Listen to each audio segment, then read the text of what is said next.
જય શ્રી રામ. કેમ છો બધા? મજામ.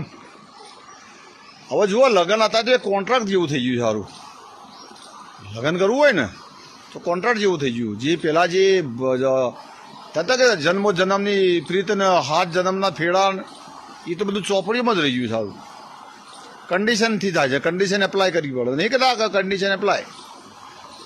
અત્યારે જે છોરીઓ ખરી તો એમ જ સમજે કે ભાઈ અમારે તો વિદેશવાળો હોય તો જ પરણવાનું.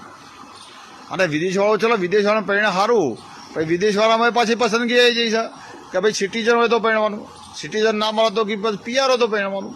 અને જો પીઆર ના મળે તો કે ભાઈ તો વર્ક પરમિટ છે ને, હા કે વર્ક પરમિટ છે, પણ કે જો હજી તું પીઆર ના થાય તો હજી આપણે હગું નહીં કરવાનું.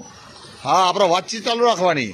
હવે પેલો બિચારો આખો દાડો ભણતો હોય, કંઈક મજૂરી કરતો હોય, કંઈક એવું કરીને જવા બિચારા, અને પેલો પાછો ઘેર બધા મહિને મહિને થોડો ખર્ચો બરચો મોકલાવજે.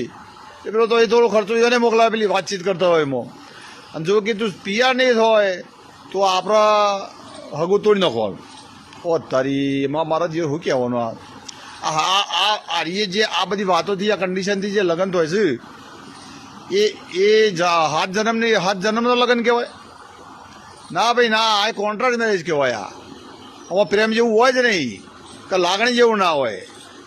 અમુક જગ્યાએ નહીં જોતા આપણે કે ભાઈ મારી છોરી પરણાવું ખરો તમને, પણ તમારે શહેરમાં રહેવું પડે. તમારા શહેરમાં રહેવાનું, ગામમાં નહીં રહેવાનું. મારા છોરીને કે હું શહેરમાં જ રહું. આમ એ તો આખી જિંદગી જે ગામમાં જ જન્મ્યો હોય તો કે મારે શહેરમાં જ રહેવું પડે. એટલે એમાં એવું થાય કે પેલા બિચારાને મજબૂરી હોય તે બિચારો હોય કે બધું હોય આઘું બાજુ કરીને તબેલો હોય કે બીજું ઉટકાડી મેલી અને શહેરમાં રહેવા જાય. આમાં આ જે વ્યક્તિઓ આવી શરતો કરતી હોય, વ્યક્તિઓ પાસે પ્રેમીય પક્ષ